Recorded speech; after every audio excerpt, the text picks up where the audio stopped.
The commander menacingly leans forward before the gang leader. The latter immediately looks at the man with bewilderment, unsure if he had just been seriously wounded, as there is still a strong energy emanating from him. The commander spoke with a terrifying voice, stating that this was a 1 in a million chance, and there should be no room for even the slightest mistake in their grand plan. The gang leader immediately knelt before the man and begged for mercy. The commander grimly states that the only way to take responsibility for one's actions is death. His eyes immediately lit up with a red glow, and his face darkened. The commander immediately placed his hand on the gang leader's head, and immediately after, a dreadful sound filled the air. People around watched in horror and fear. The commander instructed his subordinates to deal with the gang standing before them, and to leave no traces behind. They immediately responded with a brief agreement to the given order. Blood splatters flew in all directions. At the same time, a man ran through a field of wheat. Strong winds swept across the entire field, causing the stalks to dance in the wind. The man immediately addressed Van Thol, the gang leader, stating that these people were not mere wanderers. He immediately shouted with all his might that he needed to report this information to the Kaban branch. The man then rushed forward, cutting through the air and breaking the plants around him. As soon as the father finished reading the letter, he shouted in anger, demanding to know why they had not come to them. He crumpled the received letter with force. They immediately informed the father that the girl had said she couldn't marry against her will. In response, the man angrily ordered his interlocutor to send a heavenly message and to send them to the Chunmu alliance immediately. The man then sighed wearily and told the father that he had already left for the battle location of the factions. The man continued, explaining that the girl had arranged for the letter to arrive after her arrival. The father was furious upon hearing these words.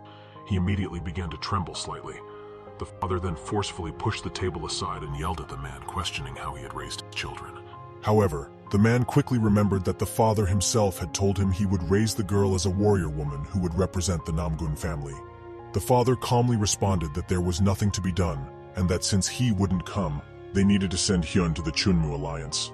And here, the man with a satisfied expression on his face rides along the road with his hands folded behind his back. He was in a cheerful mood, frequently whistling an unfamiliar melody. But then he hears someone's loud exclamation filled with profanity. Immediately, the father realized it was an intrusion. He skillfully leaped over a high fence. The man's gaze drifted into the distance, noticing familiar and slightly blurry silhouettes. He was still suspended in the air, utterly surprised. As soon as he landed on the ground, he continued to watch two guys who seemed to be in a fight. Familiar shouts from the boys immediately rang out. Chu shouted to Sun that he should put not only anger but also sadness into his sword strike this time. Right away, Chu yelled at Sun to recall a recent romance and what he felt when the main character died. The father himself was surprised that his nephew Sun was being beaten. Immediately after Chu's request, Sun remembered and started crying bitterly. He began to sniffle loudly and tears streamed from his eyes. He then swung his sword. Surprisingly to everyone present, Sun's sword immediately sparked and emitted a bright yellow light. Sun was astonished, because the energy emanating from the sword resembled energy filled with restrained anger. Watching all of this was the old father, and Chu noticed it right away. In his thoughts, he wondered rhetorically what the old man was doing there.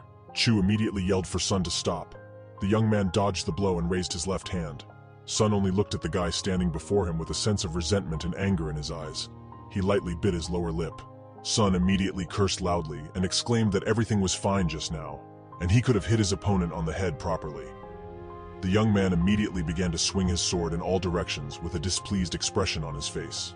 The father was surprised right away, wondering if his grandson's son was using profanity. The man quickly covered his mouth with his hand because he was slightly astonished by this. But the father immediately shifts his thoughts because Chu asked him about what the man was doing here. In response, the father awkwardly chuckled. The man immediately explained to them that Chu and Sun's training seemed so fascinating to him that he just continued to watch from a distance without interfering. To this, Chu only replied that the father could have simply come into the yard and watched properly. The man awkwardly responded that he had not thought about it that way, and walked into the yard. He quickly remembered that it was also his home, and it seemed strange to say he didn't want to enter. The father immediately turned to his nephew Chu with a question, because it seemed to him that he had just been teaching his grandson's son about the sword. Chu calmly replied that it was impossible because, in his words, they were just sparring. Sun himself was surprised by this statement, as Uncle Chu had indeed been teaching him, and he couldn't understand why he was saying such things. In response to his nephew's words, The father told Chu that Sun's style had just deviated from the usual family Namgun basics, and if no one had taught him this new technique, how did he learn about it and apply it? However, Chu calmly stated that Sun himself had suggested this technique, causing Sun to go astral with these words. He was very shocked because he had no idea what his Uncle Chu was talking about. The father, too, was equally surprised, but managed to control his emotions. In response to Sun's strong reaction, Chu told him to just be quiet because he was getting on his nerves with his antics. Chu immediately displayed a wooden sword in front of him and explained that it was the technique of the seven senses. To this, the father asked with surprise what the seven senses technique was. Chu continued, saying that once, Sun told him that he had a major breakthrough, and he had developed a way to channel his emotions into his sword. At this point, Sun had no idea what was being discussed. The father pondered, as channeling emotions into a sword was a significant breakthrough. The man immediately chuckled joyfully and realization dawned upon him. Specifically, the realization that the Namgun family sword, which had once rejected joy and various other changes, began to change as soon as it entered the new era. But Chu immediately interrupts the man's thoughts and asks him a question, namely, what brought him here? However, as soon as the man began to answer the question posed by the boy, he was immediately cut off. The servant then wearily informs them that the former leader is also present. He quickly apologizes for interrupting their important conversation, but explains that an urgent matter has come up. A man from the Kaban branch has just arrived. The father immediately inquires about the reason for this person from Kaban's visit. The servant promptly reports that there was an incident at Kaban during the night. The father immediately turns to his nephew Chu, stating that they will talk later because he has urgent matters to attend to. Following the man's words, Sun also informs Chu that he needs to go. After everyone has left, Chu privately contemplates how similar they can be even when they turn to leave. Chu entertains the thought that he should take a stroll down the street since he doesn't have much else to do. Chu decides to do just that. As he walks past people, all the surrounding gazes are fixed on him. It's evident that he is being surveilled. One of the individuals immediately asks the commander what they should do. The commander considers that they might not have another chance anytime soon, so he orders his people to follow Chu. His subordinates promptly comply with the given command and initiate surveillance. The commander instructs his team to wait until Chu reaches a deserted location. Once he's there, they should surround him and promptly remove him from Hefei. Immediately, people from all sides begin shouting that their goods are being sold at incredibly low prices, even for free. Meanwhile, Chu reflects on how enjoyable it is to leisurely stroll. He mentions that it was quite stressful in Anping because everyone recognized him. Nevertheless, despite that, he still misses them a little. He wonders if everyone is doing well there. Suddenly, Chu remembers that before he returns to Anping County, so they can all continue to live peacefully as they are now, and before the chaos arrives, he has something to do. However, Chu is distracted from his thoughts when he notices something strange. Chu recognizes a familiar face in a passerby. He is absolutely certain that he has seen this person before. However, he dismisses these thoughts, thinking that he may have simply bumped into him on the street. Just as Chu is about to peer into a bookstore, he suddenly notices something unusual happening around him. Approaching Chu is a peculiar vendor offering free cookies. He immediately invites Chu to sample his baked goods, to which Chu agrees with joy. However, his expression changes right after tasting the cookie. At this point, Chu fully comprehends that something is amiss, especially as he notices a crowd of people observing him as though he doesn't notice them. As Chu continued walking a bit further, he noticed a beggar who had been beaten within an inch of his life. He wondered if this man truly believed that Chu wouldn't recognize him just because he was dressed neatly. Suddenly, the words of the servant about the incident at Kaban during the night flashed in Chu's mind. He immediately realized that these guys were behind the so-called incident. Unexpectedly for the man standing nearby, Chu started running towards him with a joyful expression, exclaiming about what an unexpected encounter it was. At this moment, all the people around who were following the commander's orders were slightly surprised and shocked by the fact that the guy started acting suspiciously. Chu immediately darted off in an attempt to elude the people who were trailing him. The crowd of people quickly ran after him, trying not to lose sight of him. Someone immediately shouted for everyone to run there. However, to their astonishment, when they arrived at the place he ran to, it was just a dead-end alley. One of the people said that Chu definitely went around this corner. Everyone began to look around, but suddenly they heard someone's voice behind them asking who they were. Everyone immediately turned around to the voice. With a smile on his face, Chu continued, saying that he was very curious about why such a large group of men was chasing him. Everyone immediately started looking at Chu, who was sitting on the roof of a nearby building. The guy promptly decided to joke about whether he was to their taste. He slyly smiled. However, the others didn't appreciate his humor and began taking him much more seriously as their adversary. Chu immediately descended from the rooftop and continued, saying that if he wasn't to their taste, then why were they all sneaking around him like rats? Chu asked them if he was the target of their pursuit last night, but his question was met with silence. Then, Chu grinned and commented that judging by the expressions of these strange men, he seemed to be correct. But then he asked them why they needed him. Chu also noted that he was facing the remnants of the 9 Dragons gang, or those who were searching for ginseng, making the guy wonder if these men had gone too far. The gang members immediately began conversing with each other, asking others what they should do. The leader told them that killing him would be much simpler, but he was the son of the previous successor, so they might have to deal with the government itself.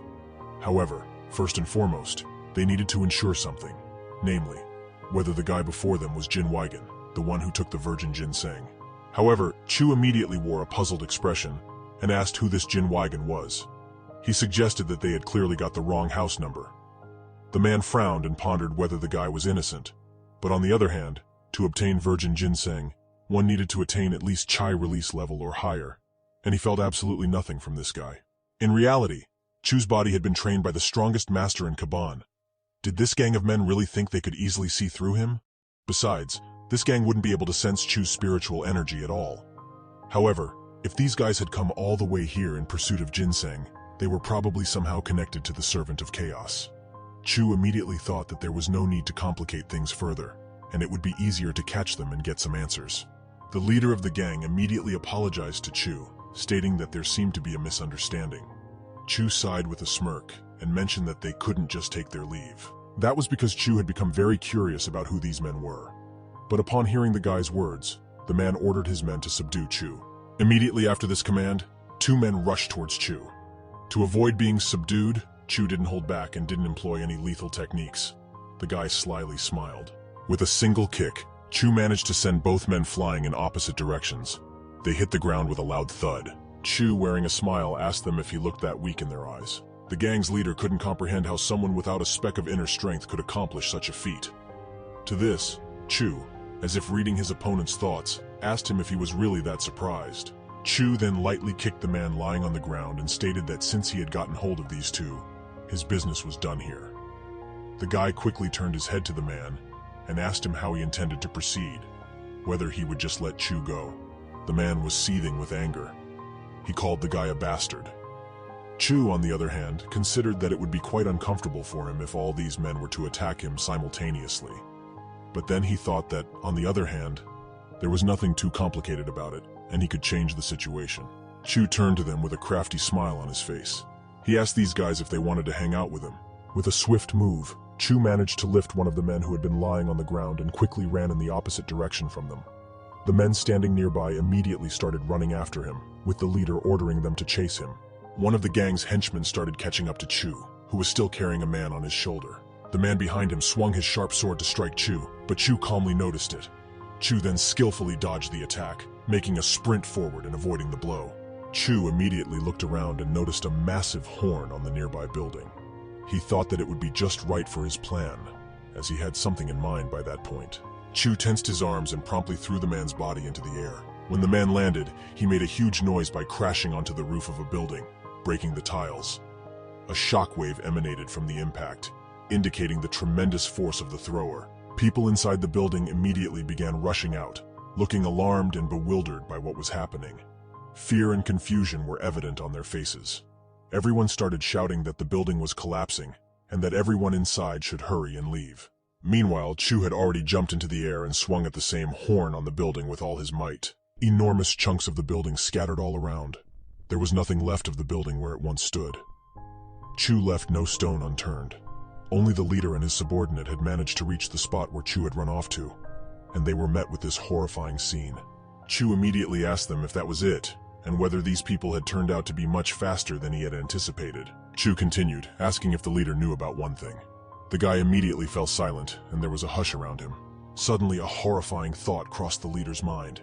He exclaimed, wondering if the guy standing before him was not an ordinary guy as he had thought, but rather the one they had been searching for. With a smirk, Chu told him that this guy was, in reality, a naive fool who had followed him all the way to Hefei. His tone changed to a more mocking one, and Chu asked the man if he still wanted to have fun, because he was certain that the man had no idea what awaited him. Soon they would not only face Chu, but also Namgun and Kaban. The leader's gaze immediately turned menacing and sinister. He was absolutely furious. The man rushed at Chu with a low blow, but Chu took these words as a compliment. As Chu had already mentioned, once they got entangled with Namgun and Kaban, it wouldn't be easy to just run away. So, they should hurry up and leave Hefei. Only then could they fulfill their duty. The leader immediately ordered his subordinates to attack Chu, brandishing his sword. Everyone rushed towards Chu at high speed. Chu, with a smirk, thought to himself that they had probably decided to kill him to silence him. With a swift and agile movement, Chu raised his leg and struck the ground with tremendous force. All the stones immediately flew into the air from his blow. The people who were attacking him began covering their faces with their hands and were generally unprepared for this from their opponent. But then one of Chu's opponents exclaimed that did he really think he could hide from them? However, Chu had his own fighting technique, and the debris from the destroyed building served a different purpose for him. He immediately began picking up small stones. Gathering his strength, Chu was ready for his next attack. He thought that when they say to run, you should run. In the next moment, the stones that had just been in Chu's hands flew towards his opponents. Chu shouted that these were the 12 chain cuts of the Tan family. Unexpectedly, Chu heard a voice behind him, shouting for him to snap out of it because he had just exposed his back to his enemy. His enemy immediately yelled for him to die and raised the blade of his sharp sword over Chu. But Chu immediately noticed this and commended his enemy for his decent teamwork. However, the guy quickly retorted that if he were a martial master, he wouldn't have allowed himself to be pierced by his opponent's sword so easily. Just a few seconds later, his enemy fell into an unconscious state. To this, Chu expressed his surprise, wondering if he had already died by his hands because it seemed so effortless. The guy couldn't believe he had died so easily. However, suddenly the leader raised his sword over his comrade, hoping to kill him. In that instant, blood sprayed onto the leader's face. He stared at his opponent with a heavy gaze. Chu thought to himself what a despicable guy this was. Chu watched a very strange and somewhat frightening scene unfold before him. The leader ordered his subordinates to be killed to erase all traces. Suddenly, Chu heard the voice of the leader behind him, shouting that they should retreat. The guy continued to stand there in confusion, holding the man's throat in his right hand. The gang immediately started running as they cut the throats of each other. Chu immediately released the men and told them that if they continued to act this way, he wouldn't hold back his power anymore. Chu then sprinted after them at tremendous speed. The gang continued to flee from Chu, who was successfully catching up to them. But suddenly, Chu stopped because another man with a sword emitting some sort of purple magic appeared before him. Chu froze for a couple of seconds and began to size up his new opponent. The opponent immediately started attacking Chu with various strikes, which Chu quickly and skillfully dodged. Thoughts crossed Chu's mind, questioning whether his opponent genuinely believed he could stop Chu with his mediocre sword. Chu immediately threw the guy over his back. He thought that he didn't care whether they died or not. He was only interested in one person. The man flew to the ground with a loud sound. Out of the corner of his eye, the leader noticed that Chu was still pursuing them. So, the leader and his assistant split up and started running in different directions. Chu thought that if he let this guy get away now, it would only cause him more trouble. The assistant then shouted to his commander that there was someone ahead of him. They were immediately told not to move and to prepare their guards. Everyone quickly pulled out their weapons, swords, clubs, and the like. Chu was pleased that they had arrived much earlier than expected. He then referred to them as turtles since they were very slow. At that moment, Chu decided that he would concentrate on catching only one person. At the same time, the commander was running away from Chu and the other guards.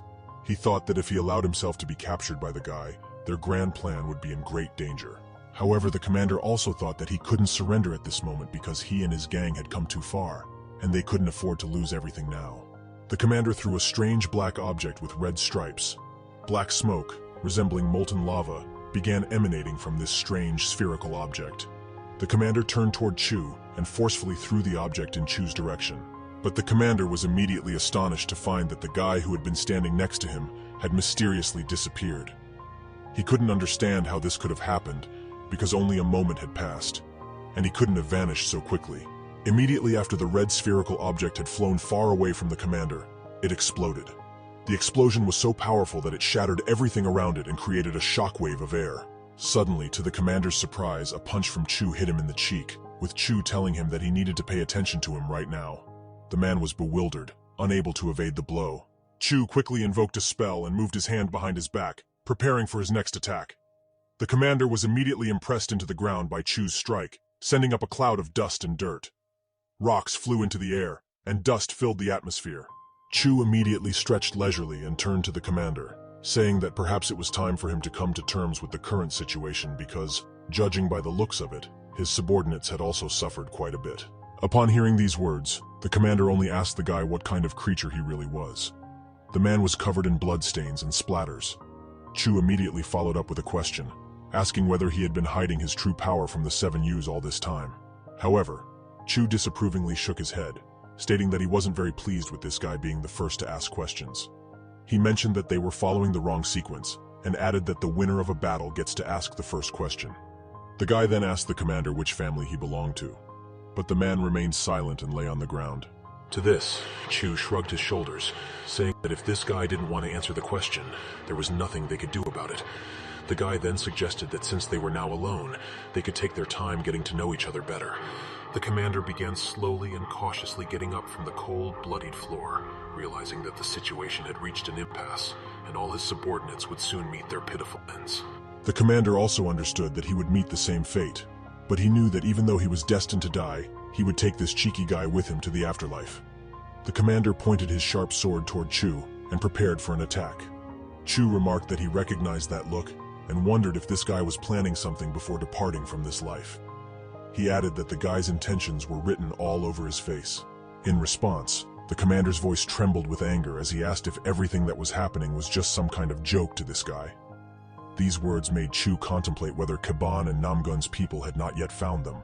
Since he still had some time, Chu told the man that if he wanted it so badly, he would finish him off with a single blow. The commander was seething with rage at these words, finding them selfish and hypocritical. Was his opponent truly so confident in his abilities? The man chuckled to himself, believing that killing with a single blow was impossible and that he should cut the cheeky guy's throat to finally silence him. The commander thought that Chu would overcome the considerable distance between them in one go and strike him. That would be his only chance. The old man rejoiced inwardly, urging his enemy to act and attack him, envisioning himself thrusting his sharp sword directly into the cheeky guy's throat. Chu prepared himself to attack his enemy. There was one martial art that would surely show someone like this guy what a different level truly meant. A tranquil force touched the surface of the earth, causing it to tremble subtly. The ground beneath the foot that took the first step felt as solid as stone, capable of supporting the heavens themselves. Chu swiftly moved his foot aside and raised a tense fist in front of him. Blue and turquoise energy particles floated in the air around him. He struck the air in front of him with his fist, cutting through the atmosphere. Just as the commander was about to ask what Chu had in mind, and if he was trying to intimidate him, he was suddenly sent flying from a powerful punch to the stomach. Astonishingly, Chu hadn't taken a single step toward his opponent during this entire time. It turned out that it was the shockwave from Chu's punch to the air that had propelled the man. The commander was sent flying at great speed into the nearest wall. Chu merely grinned because his attack had succeeded. A bright blue light appeared around the man's chest. In the next moment, a bright blue explosion occurred in front of Chu. This was Chu's technique. The guy then informed the now battered and bruised commander that it was quite an impressive technique, a forgotten Shaolin art known as Fist of Steps. By this point, the old man lay on the ground amidst blood splatters. Chu continued to explain that he had to endure countless blows to the face to master the technique completely. After his words, Chu approached the commander, who was writhing in pain, groaning, and lying on the bloody concrete. Chu asked him what he should do now, as torture wouldn't be an option, so he decided to start by taking him to the Namgun family. Suddenly, behind them, a loud cry begged Chu to stop. The man in front of them introduced himself as Pak Song, and mentioned that he was also the head of the Kaban branch in Hawaii. Two guys followed him closely. Chu responded with surprise, saying that if they wished, they could have him. The two men who had quietly followed behind Pak Song rushed to the battered body, attempting to lift him together. Chu and Pak Song observed the scene. One of the men turned to Pak Song, remarking that the injured man resembled the villain described by Baum. Pak Song then instructed Chu to hand over this guy to Kaban. However, Chu suspected that they might be just a bunch of thugs who had arrived just when everything was ready and hot. Chu's student Sung suddenly ran up to him and shouted, addressing his uncle. As Sung approached Chu, he noticed in horror that his uncle's clothing was severely tattered and covered in someone else's blood. In anger, Sung yelled out, demanding to know who the audacious person was that dared to lay a hand on his Uncle Chu. Sung had only mastered the most loyal dogs module in 10 days. However, Chu promptly gave Sung a slap on the back of the head, calling him a scoundrel. Immediately after the slap, Sung raised his voice, and with surprise asked his Uncle Chu why he had just hit him. He began rubbing the sore spot on his head. Chu, with a somewhat comical yet angry look, exclaimed to Sung that apparently he hadn't had enough. To this, Sung responded in denial, stating that it wasn't what he had meant. Pak Song, meanwhile, observed the scene from a distance. He then turned his gaze to the commander, who lay unconscious on the ground, battered, bloody, and bruised.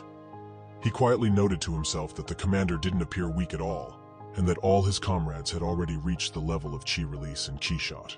Pak Song was greatly surprised that Chu had single-handedly defeated such a powerful master. Chu then turned to the man and asked why he was glaring at him like that. To this, Pak Song immediately responded with an apology and clarified that he had behaved very rudely towards Chu with his actions. Ignoring this apology, Chu immediately got down to business, asking if Pak Song acknowledging the commander meant that Kaban was also after him, and questioning why they were doing this. Pak Song promptly explained to Mr. Chu that the Gyua gang, which had previously had some dealings with them, had been completely wiped out by someone. He went on to say that this heinous act had been committed by the gang they were talking to now. Pak Song then turned his attention to young Master Yu and asked why he had decided to join this battle. Chu remained silent for a moment, thinking to himself that Pak Song had recently tried to sense his qi and was now attempting to extract information from him. However, Chu replied to Pak Song, suggesting that they must have been pursuing someone, and by some coincidence, they mistook that person for him. Pak Song countered by asking Chu who they could have confused him with. Chu simply shrugged and replied that he had no knowledge of such information. Chu wondered if Pak Song truly believed that he, as a disciple of the great Chui Buli who once dominated Kaban, would be so easily manipulated. He recalled his own teacher and considered him to be a true rascal, though in his opinion, there was no seeming about it. Chu let out a heavy sigh. Pak Song began to suspect that Mr. Chu was definitely hiding something from them, but unfortunately he couldn't pry it out, so he kept these thoughts to himself. Nevertheless, there was one advantage to Pak Song's sudden appearance. Even though they had brought Commander's Uncle Chu into the Namgun family and attempted to uncover the mastermind behind all of this, with the current strength of the young man, it was still not enough. That's why he couldn't do anything yet. Besides, all these scoundrels were hiding and operating strictly from the shadows. So, it was unclear what they would do when they found out that someone like Chu was tracking them. But if it were revealed that the tracking squad had been defeated by an enemy, they might come after them with even greater force, which would also threaten the Yu family. But Chu clenched his fist and thought to himself that this was not going to happen.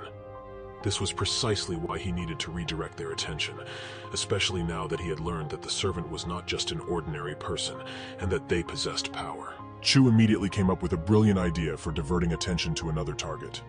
He cast his gaze upon Pak Song and his friends, who were standing in silence.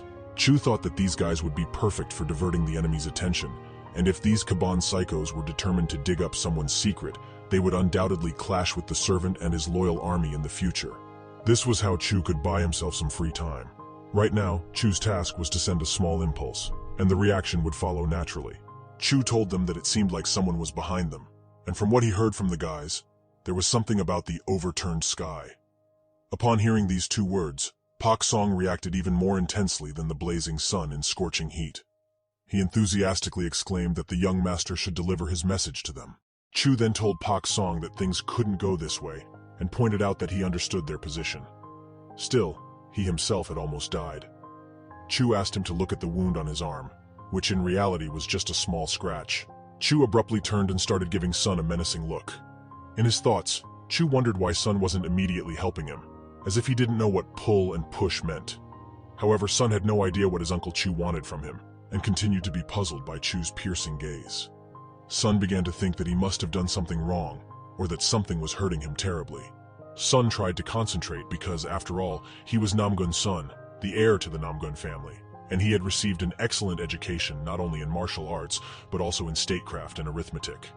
With this, he concluded his reasoning and yelled at Pak Song to stop because they were putting Uncle Chu in a very difficult and awkward position. Chu thought that they had educated Sun, but who told him that he had succeeded? Chu spitefully thought that Sun was nothing more than a blockhead, and to make matters worse, he was the heir. However, Pak Song turned to the heir. "Young master, once again with a request, as the most honorable name of Kaban was at stake. But Sun yelled at them, saying they had already been told not to.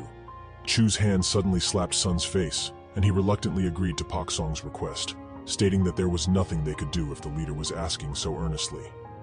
Pak Song was somewhat surprised by this change in Chu's reaction, but then Chu became serious and told them not to spread the information that Mr. Chu was also involved in this.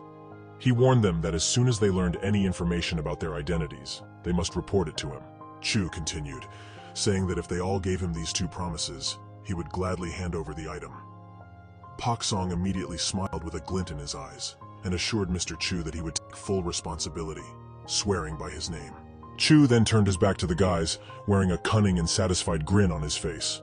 Pak Song, however, remained somewhat tense and vigilant. One of the men asked Pak Song why it felt like they had been outsmarted because young Master Yu hadn't even paid for the information, and they were essentially investigating everything for free. Pak Song angrily confronted him, saying that he must not have heard what he said about overturning, as it seemed the fool didn't understand what overturned sky meant. Pak Song began shouting at him, explaining that it meant there were people who wanted to seize Murim for themselves. The men just looked at Pak Song in surprise. He continued, stating that if they could just extract the truth from the commander, that someone was targeting Murim, it would lead them straight to the elder's location in the main residence. Pak Song instructed his henchmen to follow him and carry the commander's unconscious body. By that time, night had fallen, and Chu found himself alone with his thoughts. Chu sat on his bed and thought about how initially the servant should have obtained some clue within 6 months, and about the second treasure from Huan Doksam, who was imprisoned by the Chongmu Union. But then Chu remembered that he was the one who had managed to obtain the Virgin Maidens, thereby altering the course of history. What was most important was that he had power, so Chu needed to be much more cautious than he was now. It would be prudent to assume that since he couldn't acquire the Virgin Maidens, he would act twice as fast to obtain the second treasure. Chu needed to preempt him and find Huan Doksam much earlier than him. This meant that Chu had to act even more carefully and swiftly to stop the impending chaos. His father jumped for joy and couldn't believe the words Chu had just spoken. According to him, he was heading to the Chongmu Union. His father, just to be sure, asked if Chu was joking by any chance. But even then, it would be a terrible joke. Chu replied that everything he had said earlier was true, and that he wanted to meet more people and gain more valuable experience. His father agreed that Chu should gain experience and promised to provide him with a letter of recommendation. He also mentioned that he would send a message to He and asked her to assist Chu. He believed that if they met more often and spent time together, they would get along better and become closer. Upon hearing this, Chu sighed heavily, realizing that his father was still not giving up on his idea. However, Chu's expression changed, and he told his father that he also wanted Sun to go there with him. Sun was left in complete shock by these words. He was so surprised that he felt like he might go bald on the spot. Father intervened, explaining to Chu that fulfilling this request would be much more challenging because Sun had responsibilities as the heir to the country. Chu reflected on this and agreed, acknowledging the heavy burden on the heir to continue the family legacy, leaving Sun with no freedom of action.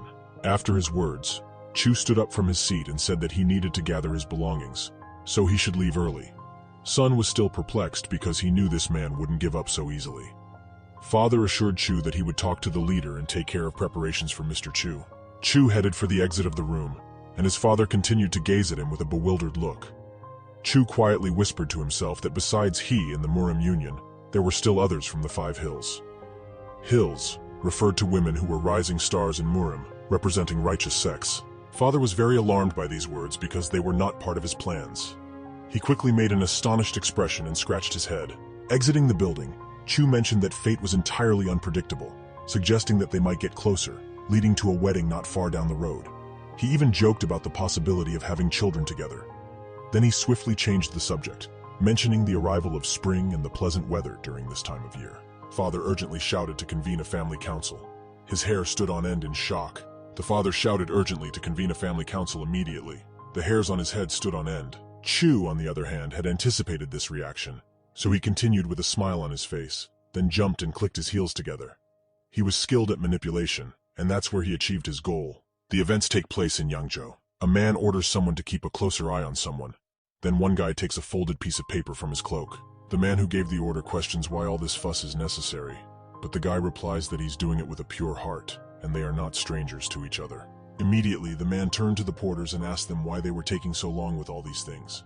He told them to hurry up and they promptly went for breakfast. After a while, They managed to handle everything on board, and the man who had given the envelope to the man wished them all a safe journey. But as soon as the people boarded, the expression on this guy's face turned resentful and somewhat aggressive. He muttered to himself about how these damned officials could only flaunt their money. And so the ship set sail. The guy descended from a raised platform to the ship's hold. He noticed a shadow behind a large pile of crates in the corner. He reassured the person that there was nothing to worry about, as he had ordered his sailors not to enter the hold until they reached Wuhan. The man who had been hiding in the shadows came forward and told his interlocutor that he would definitely pay him the remaining money once they docked. The other person replied that there was no other option. The guy climbed out of the hold and mentioned that now they only had to endure the encounter with the Black Whale pirates. He assured them that they wouldn't have any problems with the passage fee. However, a shout was heard from someone who vehemently disagreed. Chu and Sun immediately came on board, with Sun taking a more active role in the dialogue, while Chu listened to what the guy was saying. By that time, the sails had already been hoisted. Chu asked Sun why he was so nervous about some pirates. Sun responded that it wasn't that simple, and he had explained this to his uncle many times.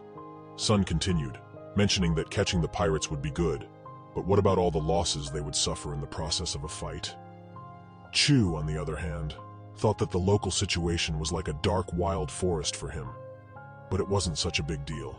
In response to his uncle's expression, Sun remarked that Chu seemed to know nothing about such matters.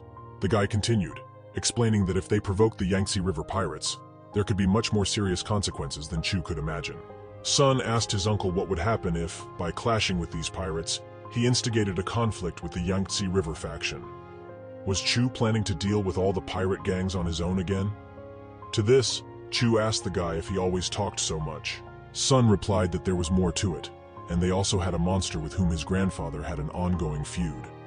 Chu became curious and asked about this monster. Sun explained that it was the king sea serpent, Gu Saji, a man known as the sea monster. In response, Chu slammed his fist on the table where they were sitting with Sun, expressing his dissatisfaction. He exclaimed, "Is all this fuss over a man who thinks he's a sea monster?" However, Sun told him that if his uncle rushed into battle and started a war, all the river crossings of the Yangtze would be destroyed, resulting in huge losses. So the guy asked Chu to sit quietly and not do anything foolish. In response to all the guy's words, Chu gave him a resounding slap. Immediately after that, Sun grabbed his sore head and asked his uncle why he always resorted to violence and called it a bad habit. Chu acted as if he hadn't heard anything. He began to wonder if such a monster as the king sea serpent really existed. Chu sighed to himself, thinking that there was nothing he could do now, and that this time, he would have to sit quietly and not get involved. One of the people on board was surveying the surroundings. Just as he turned his head to the side to get a better look, he saw a ship of Black Whale pirates sailing directly towards them. He immediately shouted, alerting everyone on the ship. The man pointed in the direction of the pirate ship. All the people on board, in a state of horror, watched as the Black Whale pirate ship approached them. Their facial expressions were filled with fear and confusion. Immediately, one of the pirates threw a gangplank between the two ships to board the one where Sun and Chu were. One of the chief pirates approached the guy who had been in the hold earlier. He was surprised to see who was on board and recognized him as the owner of the pier, Mr. Ku Dok. He asked how the man had been. Ku Dok replied with joy that they hadn't seen each other for a long time and asked how the guy was doing. The guy replied that he was doing well thanks to their efforts and requested something from Ku Dok. The Black Whale pirates immediately brought a huge chest filled with gold coins, stating that it was their payment for passage through their waters. Ku Dok told them that he liked this approach because he didn't even have to tell the guy anything. He did everything himself. Sun, who had been watching from a distance, saw that the deal with Ku Dok had apparently gone smoothly. Sun wondered why they hadn't left the ship yet since they had received everything they needed. Chu dismissed his concerns, stating that there was no need to worry about trivial matters when there was such a beautiful sea around them. However, Ku Dok mentioned that while they had resolved the passage issue, there was another matter preventing them from leaving the ship. Specifically, they had received an order to find someone. The people on board were surprised by this statement. Ku Dok asked the guy if everyone who had come on board was present, and if there was no one else on the ship. The guy immediately started to worry, and sweat appeared on his forehead. He chuckled at Ku Dok's words. However, Ku Dok immediately told him that he knew him well, and was aware that sometimes the guy transported lawbreakers on his ship. The man immediately put his hand on the guy's shoulder. In response, the guy couldn't offer a substantial reply. To avoid frightening the guy, Kudak told him that if the person he was transporting turned out not to be the one they were looking for, he would turn a blind eye to it. He urged the guy to speak up because they had no intention of antagonizing each other. Right away, the guy mentioned that he also had someone in the hold. Kudak shouted to everyone, warning that the person they were looking for had committed a terrible crime and escaped, and if people agreed to cooperate with the pirates, nothing bad would happen. That's why the man asked everyone to line up. All the people around immediately formed a line. However, one of the pirates suddenly noticed Chu, who stood apart from the others, simply gazing at the sea. In an instant, Chu received a resounding slap from the same pirate. The pirate immediately shouted at Chu, calling him a brat and asking if he hadn't heard that they were told to line up. Sun began to worry because even if this ignorant pirate unexpectedly attacked Mr. Chu, it could lead to serious consequences. Sun desperately prayed that his Uncle Chu would show even a bit of patience and not start a fight over such a matter, as it could have severe consequences. Suddenly, strange sounds emanated from the hold, apparently made by the person the guy was transporting. Everyone turned towards the exit of the hold, waiting for this person to appear. Kudak watched as a man in black clothing with white ornaments in some places emerged from the hold. Kudak addressed the guy first, saying that he refused to come out first, and instead dared to touch his men. However, the criminal responded, asking if Caban had given him up because if so, they had a big problem. And how could they entrust his capture to some insignificant pirates? Kudak immediately flew into a rage and lunged at the guy, unsheathing his sharp sword. He yelled at him that he would simply cut off his miserable head. Kudak completely unsheathed his weapon, preparing to attack his enemy, who had insulted not only him, but all the pirates. Chu suddenly thought that the pirate was quite skilled. However, the criminal decided to act differently and instead of immediately fighting, chose to break their ship's mast. Everyone around watched this with surprise. Chu, with anger, quickly grabbed his sword and shouted that he would show these damned bastards something. However, Sun restrained his Uncle Chu. Kudak began to attack the criminal, but the latter skillfully defended himself with his fists, dodging the blows or evading them. Chu watched all of this attentively and suddenly noticed something very interesting. Specifically, the lawbreaker had a tattoo of a red snake on his arm. Chu remembered that there was a man in the Chongmu Union prison with a red snake tattoo. His name was Huan Doksam, and this man knew the location of the second treasure, the one Chu was after. In Chu's mind, it seemed that even in this life, the heavens were following him closely. Sun immediately yelled at his uncle not to get involved in the fight, because he had promised not to interfere. To this, Chu only shouted at Sun to protect the people on board, and warned that if anyone got hurt, he would diligently train the Sword of Anger for 2 days. Sun immediately drew the sharp edge of his sword, realizing that he wouldn't be able to intercept all the blows directed at them. Fear and determination to fight mixed in his thoughts, and he was ready to engage with the enemies. The only way for Sun to increase the speed of his sword was to use the Sword of Sorrow, which gave the sword much greater agility and mobility. This sword was their last hope for success in this confrontation. Sun began to fend off the blows aimed at the peaceful people on board with all his might. Immediately, someone thanked the guy for protecting them, even if it meant risking his own life. Sun, on the other hand, wondered what his Uncle Chu was planning to do. Kudak swung forcefully at his opponent, shouting for him to die already. However, the enemy skillfully dodged the blow of the enormous sword. The man noticed that Kudak was putting too much force into his attack. It was precisely at this moment that the criminal realized it was his perfect chance to gain an advantage easily. He immediately decided to strike the pirate in the face with his fist, as if trying to make the most of the situation. But to their surprise, Chu also joined the fight, preventing the criminal from inflicting any harm on Kudak.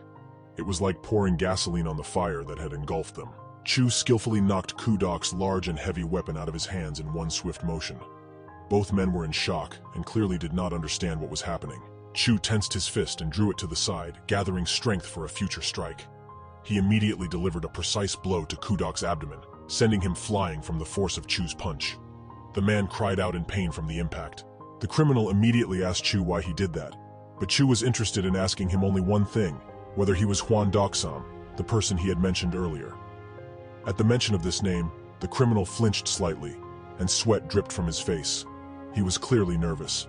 Chu told him that judging by the expression on his face, it seemed the guy was right in his assumption. That's how he justified his decision to save this lawbreaker, because Chu had one more question for him. Chu then approached the other pirates and told them that he urgently needed this person, so they should figure out what to do. Chu said they could either fight and kill them all, or leave quietly without unnecessary battles and sacrifices. The pirates stared at the guy in amazement, but it turned out they were actually looking at the criminal. As soon as Chu turned back to the man he called Huan Doksum, the latter had already disappeared. Apparently, he had managed to escape. Chu immediately rushed to the edge of the ship, leaned on the railing, and looked into the water. To his surprise, Chu saw his recent acquaintance down there, who had decided to simply run away and leave him without a word of thanks for saving him from drowning. Chu cursed at how hard he had worked to save him, and this was how he repaid him. Kudok immediately started shouting for all the pirates around him to catch the scoundrel and not let him escape so easily. All the pirates immediately jumped into the water and swam after the criminal, who had fled like a rat by jumping overboard. Amidst all this chaos, a slightly exhausted Chu watched, clearly displeased with the situation that had unfolded around him. Chu yelled, calling Sun, and the guy immediately responded to his uncle's call. Chu ordered Sun to quickly separate from Kudok.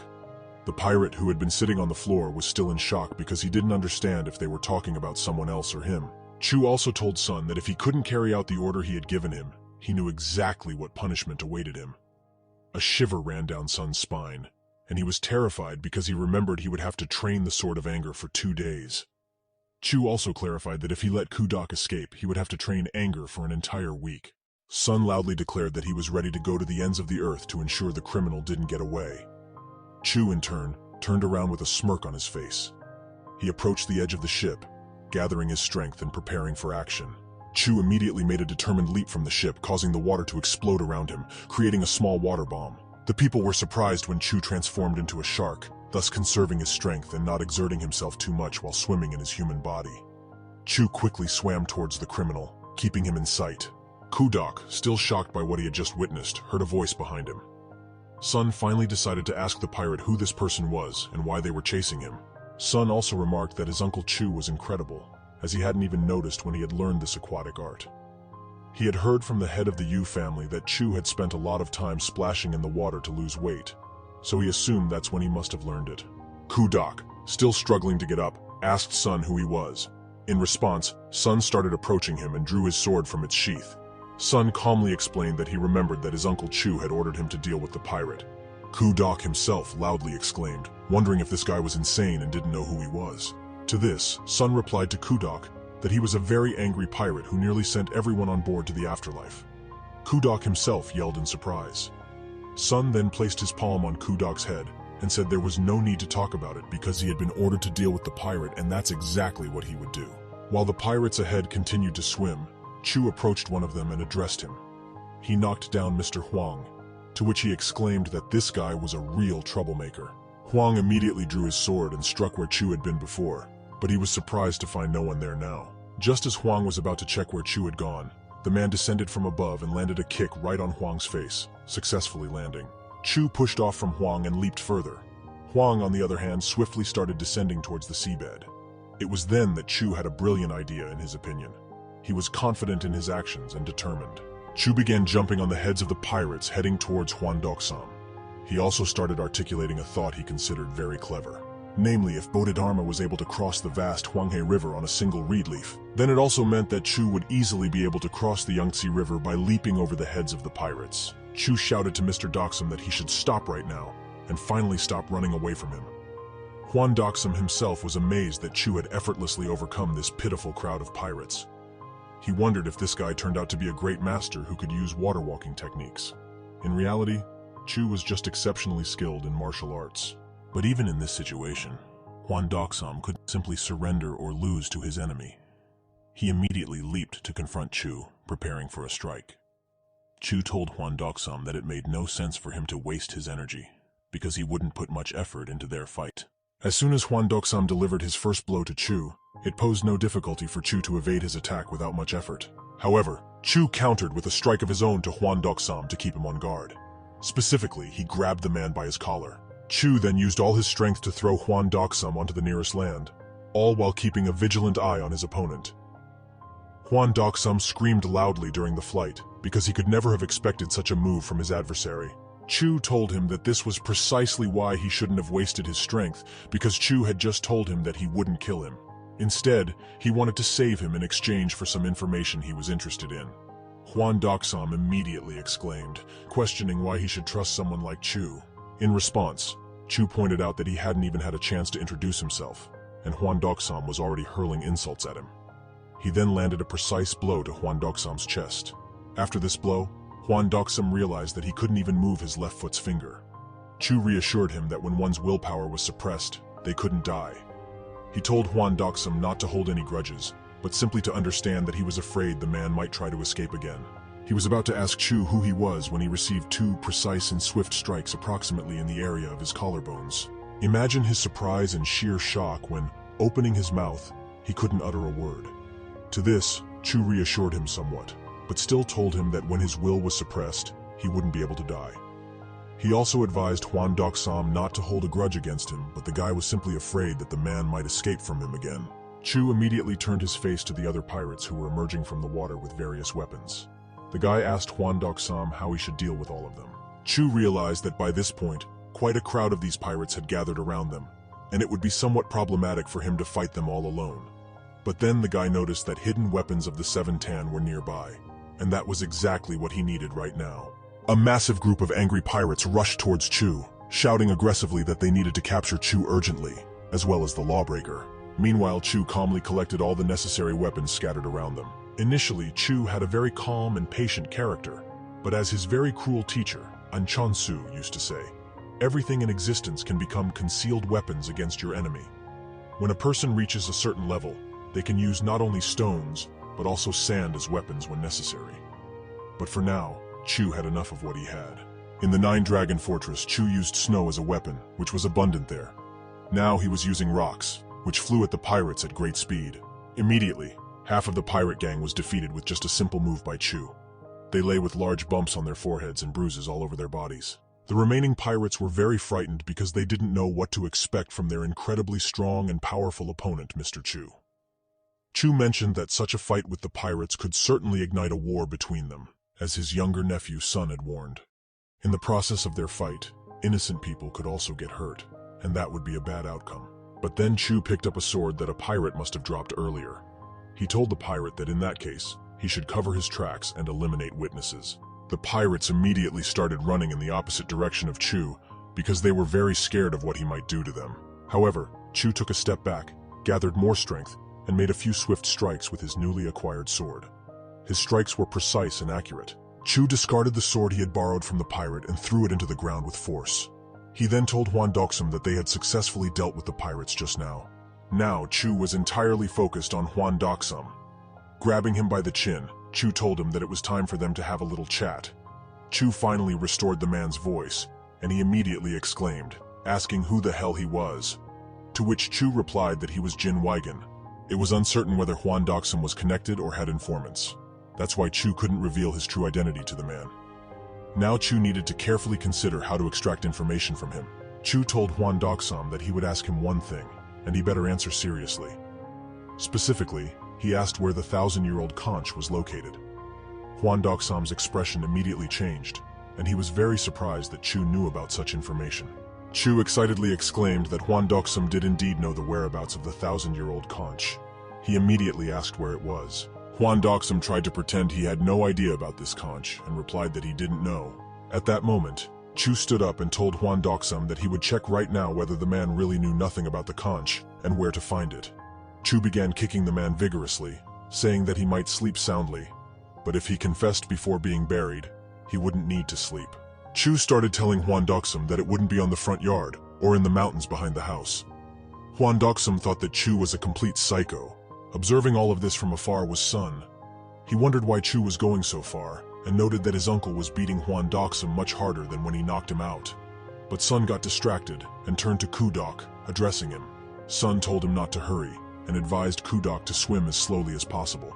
Kudok didn't understand Sun's logic because he had just been pushing him earlier, and now he was asking him to slow down, calling him an inconsistent bastard. Kudok thought that they would both end up in hell as soon as the leaders arrived. Chu leaned over Huan Doksum, telling him that he had finally awakened because it had been 4 hours since he knocked him out. With a menacing look, Chu offered Huan Doksum to return to the old way, specifically to let him beat him with his feet to extract the truth. At that moment, Sun looked in amazement into the distance. Chu also noticed and asked him what was going on. They continued to sail until they heard someone's laughter from somewhere. Kudok laughed and said, "Do these bastards finally realize that the Black Whale Pirates' flagship is right in front of them now? They'll all end up as fish food at the bottom of the sea." However, Chu immediately struck Yu Hyung with a divide-and-conquer move and later told Sun that it seemed they had guests. His nephew expressed displeasure in his voice, reminding Chu that he had persistently asked him to be much more cautious and to stay put. Chu calmly replied that there was nothing they could do now, and told the boy that all he could do was enjoy the consequences. Chu suggested to his nephew to quickly deal with those who stood in their way and return to the ship. The boys immediately rushed into the fight, and Chu shouted that they would welcome their new guests shortly. Soon, only debris from the Black Whale pirates' ship remained floating in the water, along with the bodies of the pirates. Somehow, someone managed to survive. The pirate looked in frustration towards another lone ship with only 2 people on board. Kudok was rowing on the ship, while Chu urged him to row faster. The pirate was furious at the sight because Kudok seemed like a crazy worm at the moment. Moreover, he wondered why the man was sitting on the oars with these strange guys. Another survivor swam to this same pirate and asked him if they had any signaling rockets left, specifically the red one that hadn't gotten wet yet. The first pirate started rummaging through his clothes, searching for the red signal. He told his companion that the boss would find out that they had taken this task upon themselves. However, the second pirate told him to stop talking and fire the signaling rocket already.